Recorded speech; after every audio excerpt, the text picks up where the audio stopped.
guys warning us about noise.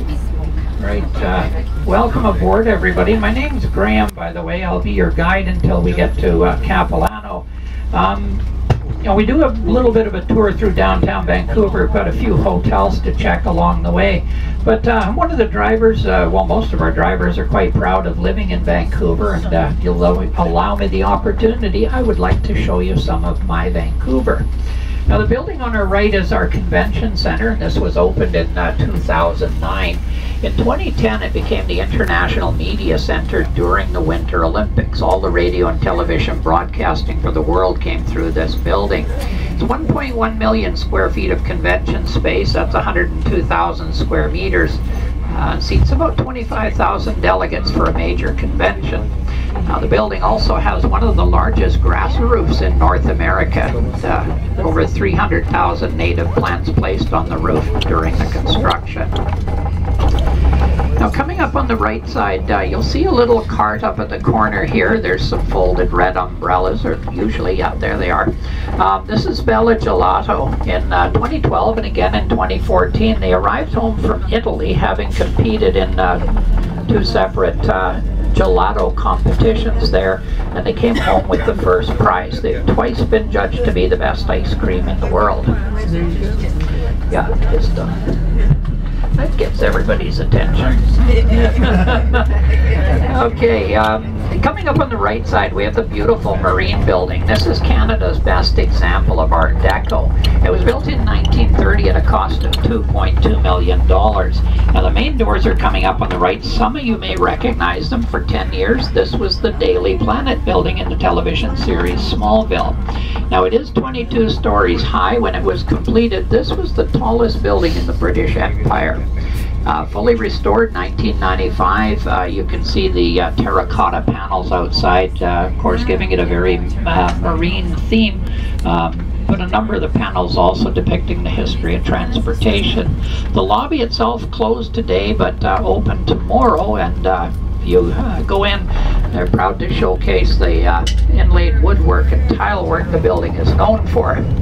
Now, there is a federal government office building on our right side here. This one built in 2003. In 2006, it was renamed the Douglas Jung Building. Now, he was the first person of Chinese descent elected to our federal government, and born in Victoria on Vancouver Island. Also became a World War II hero. Now, we're going to make our first stop at the Hyatt Regency Hotel, and we're going to go around three sides of a small city park. Part of it is an underground railway station for our light rail rapid transit, but the park itself dedicated to a former mayor. Now, his name was Art Phillips, and there's two things that he did for this city of note. Number one, he did prevent the building of a freeway along the waterfront. We're eternally grateful for that. But along with a local architect named Arthur Erickson, the two of them started talking to developers and getting them interested in the idea of open green space in the downtown area.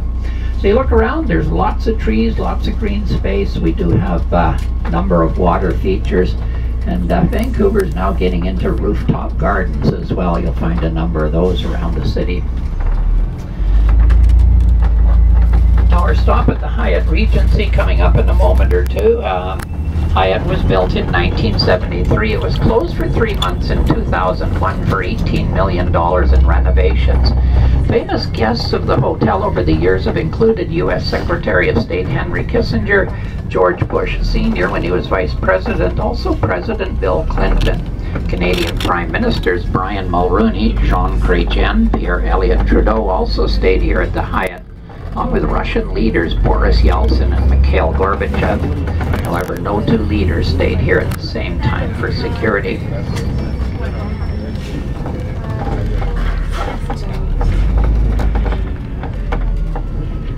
This is our stop for the Hyatt.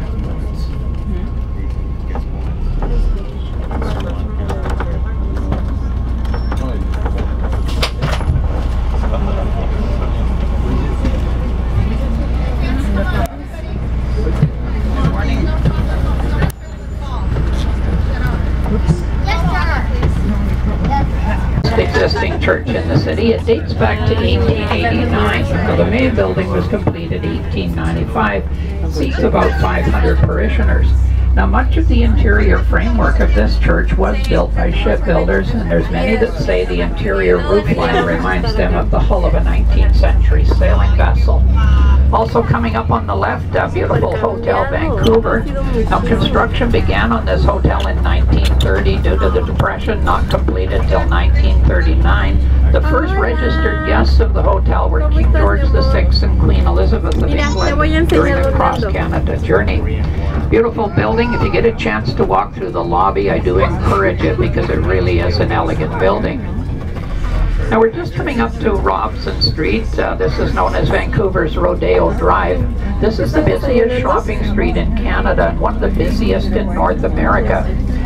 Robson Street merchants estimate even on cold, miserable, wet days in the middle of winter, you'll still find 15,000 people a day shopping along this street.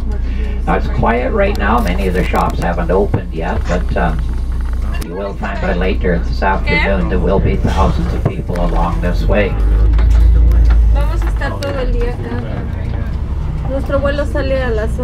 Now this is where Vancouver tends to hang out. If you like people watching, this is a great place to spend some time.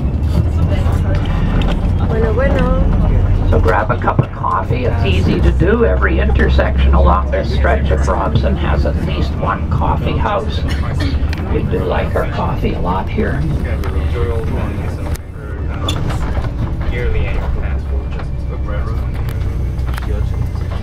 If you take a quick look down the street as we go by, you'll see the green awnings down here. This is the Joe Forte Seafood and Chop House. Joe was the first person of African descent to settle in Vancouver, and he arrived here on a sailing ship from Barbados in 1888. He was an expert swimmer, and he became the first official lifeguard in the city and taught thousands of children how to swim. Now, he's also credited with saving at least 22 lives. Joe passed away in 1922. When he did, the city held a public funeral in his honor, and to this day it is still the largest public funeral in the city's history. Now, the restaurant doesn't have anything to do with Joe's family, but the name was used with their permission. We're just going to stop at the Blue Horizon Hotel. This one built in 1970, one of the first hotels along Robson Street. Stop for the Blue. Ahorita andamos aquí vamos a Capilano, pero regresando vengo a Robson a ver si hay. Creo que aquí había tiendas, ¿no? De esas, Robson. De hecho estoy... Good morning for Capilano. ¿Qué? Yeah. Good morning. Hello, good morning. No, ahorita busco la dirección. This side of the harbor was back in 1865. The city itself was incorporated on April 6th of 1886. Now, the population was about 1,000. However, 9 weeks later, on June 13th, much of the young city burned to the ground. Fire had been set by Canadian Pacific Railway crews clearing the right-of-way for the upcoming railway, but the fire got out of hand. The city was reduced to ashes in just 45 minutes. But it was quickly rebuilt. Within 3 months, there were 400 new homes, and within 6 months, with 51 shops, 23 hotels, 9 saloons, and 1 church, and the population had grown to about 8,000. Now, currently, the population of Vancouver City itself around 650,000, but the metropolitan area now has grown to about 2.5 million. It is one of the fastest growing regions in North America.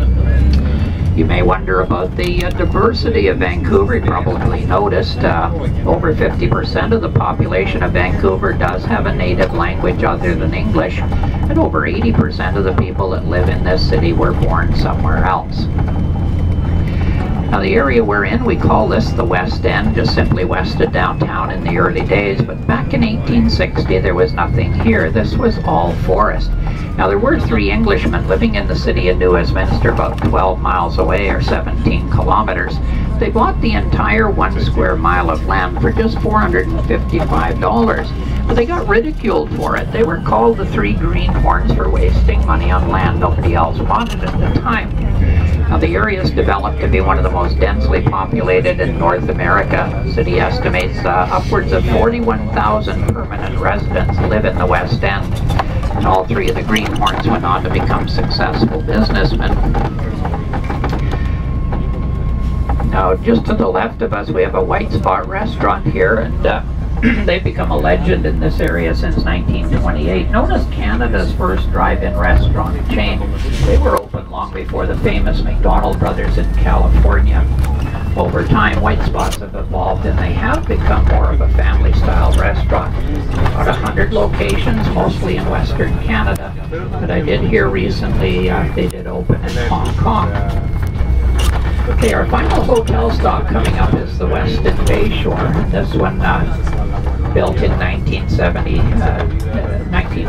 It became famous in 1972 when American billionaire Howard Hughes came to this hotel. He ended up staying here for 6 months. He and his group occupied the top 2 floors of the tower behind the main building. 24 rooms and suites cost him $1,000 a day at that time. More about Mr. Hughes in a moment.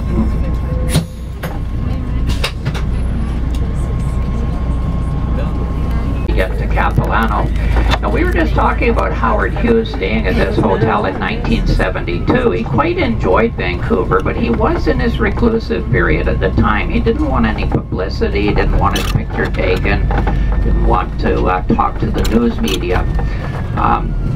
But our federal government ended up sending him a letter. Now, of course, they told him he was welcome in the country at any time. But if he stayed here longer than 6 months, he is required by law to file income taxes. Mr. Hughes chose option B and left for Mexico. A small area we're in here, this is called Cold Harbor. It gets its name from the body of water beside it. You see Cold Harbor as we get into Stanley Park. We're going to go right through the middle of Stanley Park, and of course it's the crown jewel of Vancouver.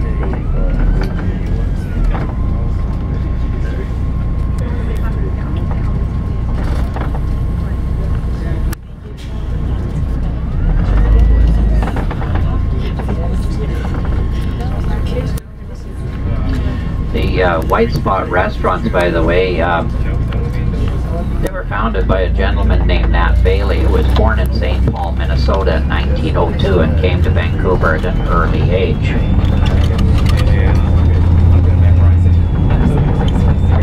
Now, directly ahead of us is Stanley Park, and as I say, we're going to go right through the middle of Stanley Park. And it's the busiest park in the entire city. But just before we get there, we're coming up to Denman Street. This one might be of interest to some of you. If you're looking for a dinner cruise, harbor tour, many of them leave from the area to our right here, the north end of Denman. However, if you're looking to rent bicycles to see the city around Stanley Park, there's a number of agencies just off to the left here. There's no bike rentals available in Stanley Park at this time. Now, coming up on the left side, there'll be a body of water. It's called Lost Lagoon. It was named by poet Pauline Johnson. She liked to sail in the area in a canoe writing poetry, and one day when she wasn't paying attention, the tide went out, she got stuck in the mud, and she had to wait for the tide to return. When the roadway was built, it became isolated. Rainwater has flushed it out to become a freshwater lake. Now, to the right, of course, you can see Cold Harbor here. The building you see coming into view is home to the Vancouver Rowing Club. Now, it's the oldest athletic club in the city. It dates back to 1886. The clubhouse built in 1911. Also on the right, coming up, we have the gardens area of Stanley Park, and there's 2 gardens in here. There's a rose garden containing around 3,500 rose bushes, but there's also flower gardens. And this area is one of the more popular in the city for wedding photographs. Behind the gardens, beautiful old building called the Stanley Park Pavilion. And it's home to a bar and grill restaurant called Stanley's. Now, Stanley Park is the largest natural urban park in Canada. Over 65% of this park has been left in a natural state. It is 1,000 acres in size, 404 hectares, and it was established back in 1888. Now, we're going to be going over the Lions Gate Bridge. The name Lions Gate, courtesy of 2 mountain peaks that are on the far side of the harbor. Now, they're behind another mountain. They're not visible from this area, but you can see them from Canada Place.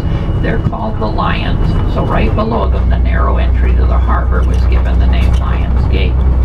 The bridge itself, built between 1936 and 1938, paid for by the Guinness Brewing family.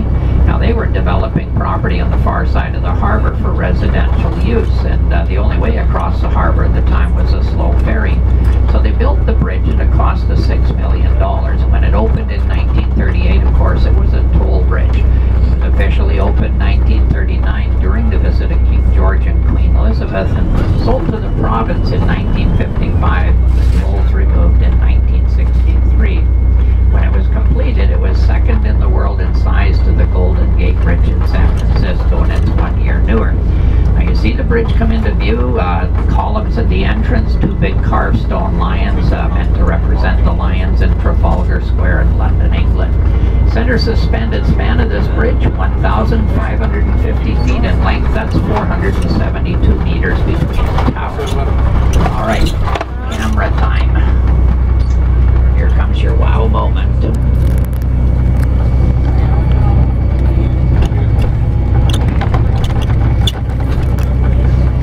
Now the area ahead of us is called the North Shore, and is simply for its location. There's three communities over here. To the left you see the city of West Vancouver. The other two are on the right. Where you see most of the high-rise buildings, that's the city of North Vancouver, and it has the distinction of being the first settlement on the harbor. Now it was established in 1860 near the water, called Moodyville at the time, and it was named after one of the sawmill owners there. Surrounding the city of North Vancouver, though, a separate community, that one's called the District of North Vancouver. There's also three mountains here on the North Shore as well. To our left is Mount Hollyburn, Grouse Mountains directly ahead, and to the right, Mount Seymour. Now all three of these are very popular recreation areas. There's winter skiing on each one, but in the summer months they're all very popular for their hiking trails. Now we're going into the valley between Mount Hollyburn on the left and Grouse Mountain ahead. Now this is where we find the Capilano River, and of course it's the one that's carved the canyon right beneath the suspension bridge. But upstream from the Capilano suspension bridge, there's a dam across the entrance to the canyon. Now behind it there's a man-made lake. It's of course called Lake Capilano, and in the early days it supplied all the fresh drinking water to the city of Vancouver. It remains part of our drinking water system. In fact, all of Vancouver's drinking water comes from mountain lakes. But it's the Capilano suspension bridge that's our destination. We're about 5 minutes away. It is a private park. It always has been. It was first opened to the public in 1889. Now, it became a sensation at that time. It's remained one of the top attractions in Vancouver ever since. Now, current owners of the property have added into it. About 15 years ago, they opened Treetop Adventure, Now, that's a series of small suspension bridges up in the forest canopy. It was closed 2 years ago for some renovations, and during that time, they raised it up a little bit more. About 7 years ago, they opened Cliff Walk. Now, Cliff Walk is really unique. It took 2 years to build. It was $1 million investment. And it is a narrow glass-bottom pathway. It's suspended inside the river canyon, supported only by cables that hold it to the wall. Now you're in for Cliff Walk or Treetop Adventure. Also included, there are guided tours of the park if you wish. There's a history tour, also a nature tour. Because it's privately owned, it's never been commercially logged, and some of the largest trees found around Vancouver are on the Capilano property. The largest private collection of authentic totem poles in North America is also here. When you go through the main gates, though, have a look to the left. You'll see the story area. It's history. Wander over and have a look there. You'll find there's a number of artifacts from the early days of Capilano, but more importantly, there's some photographs and photo albums there. And if you get a chance to look through them, you will get a sense of the history of Capilano, what it was like in the early days, how it's evolved over time, and of course the people that have been involved in its development. So it is really quite a unique story. Now, just to the left of us is the Capilano River. Don't get to see it from here, but get a sense of the canyon area that we're heading into. And we're just about to pass underneath Highway 1, the Trans-Canada Highway. This runs coast to coast in Canada. This one's approximately 6,000 miles in length, almost 8,500 kilometers. Known as the longest unbroken highway in North America. Now, if you have any questions about Vancouver, anything we might have seen along the way, anything you've discovered on your own, if you have questions, by all means, don't hesitate to ask.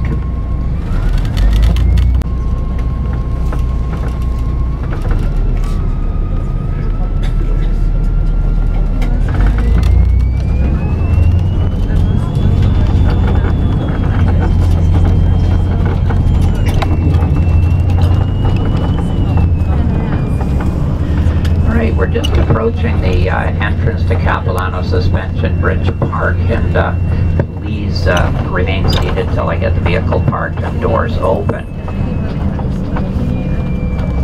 Now, if you have already purchased your tickets, you can go to the express entry as long as it's open.